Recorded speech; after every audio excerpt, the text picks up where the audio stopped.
Genesis chapter 31, verse 29. It is in the power of my hand to do you hurt. But the God of your father spoke unto me yesternight, saying, You take heed that you speak not to Jacob either good or bad. And now, though you would need be gone, because you sore longed after your father's house, yet wherefore have you stolen my gods? Notes, Jacob had no idea that Rachel had taken these things. Verse 31. And Jacob answered and said to Laban, Because I was afraid, for I said, Peradventure you would take me by force your daughters from me. With whomsoever you find your gods, let him not live. Before our brethren discern for you what is yours with me, and take it to you. For Jacob knew not that Rachel had stolen them. Notes, when there was any question about the inheritance, the person who had the teraphim, which is kind of like saying gods, they were considered to have the right to the double portion of the primary heir. When Jacob first came, he was welcomed into the family and adopted as their heir, since Laban had no sons at the time. But Laban had sons born shortly after, and that normally would invalidate Jacob's claim unless he possessed the teraphim. Rachel felt Jacob deserved more than what he was getting, so she stole them for his benefit and for the benefit of Jacob's family. There is no evidence that she wanted to worship these images at all. Verse 33. And Laban went into Jacob's tent, and into Leah's tent, and into the two maidservants' tent, but he found them not. Then went he out of Leah's tent, and entered into Rachel's tent. Notes, how foolish for Laban to call those things his gods which could be stolen and harmed in the first place. Could he expect protection from these things that could neither resist nor discover their invaders? Verse 34. Now Rachel had taken the images and put them in the camel's furniture and sat upon them, and Laban searched all the tent, but found them not. And she said to her father, Let it not displease my lord that I cannot rise up before you, for the custom of women is upon me. And he searched, but found not the images. Notes, she apologized for not standing, claiming that she was having her period. That's what the custom of women is actually referring to, is going through their, periods and cycles of fertility and whatnot. Whether this was correct or not, we have no way of actually knowing, but there is a good possibility that she was telling the truth, considering her character. Verse 36. And Jacob was angry and did chide with Laban. And Jacob answered and said to Laban, What is my trespass? What is my sin, that you have so hotly pursued after me? Notes, Jacob was getting pretty hot under his collar, and instead of Laban being sad regarding his two daughters and all of his grandchildren leaving, and knowing that he would possibly never see them again, he was more interested in material things than anything else. Wow, what a shock there. Verse 37. Whereas you have searched all my stuff. Notes, it is interesting that Jacob refers to these images as just mere stuff. Scripture, what have you found of all your household stuff? Set it here before my brethren and your brethren, that they may judge between us both. This 20 years have I been with you. Your ewes and your she-goats have not cast their young, and the rams of your flock have I not eaten. Notes, as far as casting their young is concerned, I'm pretty certain this is referring to a stillbirth.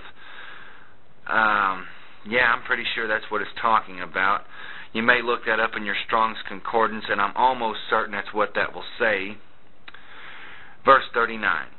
That which was torn of beast I brought not unto you, I bore the loss of it. Of my hand did you require it, whether stolen by day or stolen by night. Thus I was in the day the drought consumed me, and the frost by night, and my sleep departed from my eyes. Verse 41. Thus have I been 20 years in your house. I served you 14 years for your two daughters, and 6 years for your cattle, and you have changed my wages 10 times. Notes, Jacob basically rehearses his many years with Laban, and in effect is saying that Laban has absolutely no reason to be angry with him. And I would certainly agree with him. Verse 42. Except the God of my father, the God of Abraham, who Laban did not actually serve, by the way, and the fear of Isaac had been with me, surely you had sent me away now empty. God has seen my affliction and the labor of my hands and rebuked you yesternight. Notes, the dream that the Lord gave to Laban is what this is seeming to refer to. And what an what a spectacle of infinite humor we have here, if it weren't so sad. A man seeking for his lost gods. How foolish. The gospel presents us with the opposite picture. The ever-present God seeking for his lost children. How stupid that a man can chop down a piece of wood, cut it in half, use one half for firewood, and then cut the other half up into an idol and say that this is the God that created heaven and earth. Absolutely mind-blowingly stupid. Verse 43. And Laban answered and said unto Jacob, These daughters are my daughters, and these children are my children, and these cattle are my cattle, and all that you see is mine. And what can I do this day unto these my daughters, or unto their children which they have borne? Notes, at Bethel, Jacob learned what God was. At Haran, he has been through quite a bit about what man was. And, quite frankly, what a difference. At Bethel, God enriched him. At Haran, man basically robbed him. Laban wrongly claims everything that Jacob has, but recognizes, due to the power of God, that there is nothing he can do regarding the taking of them. Verse 44. Now therefore you come, let us make a covenant, I and you, and let it be for a witness between me and you. Notes, Laban wanted this covenant because he was afraid relative to what the Lord had told him in the dream. And Jacob took a stone, which is a type of Christ, and set it up for a pillar. And Jacob said unto his brethren, Gather stones, and they took stones, and made an heap, and they did eat there upon the heap. Notes, for both to eat signified basically it was kind of like a handshake, really. Verse 47. And Laban called it Jegar Sahadutha. Notes, this means the heap of witnesses. But Jacob called it Gilead. Notes, in Hebrew it means the same thing, the heap of witnesses. Verse 48, And Laban said, This heap is a witness between me and you this day. Therefore was the name of it called Gilead.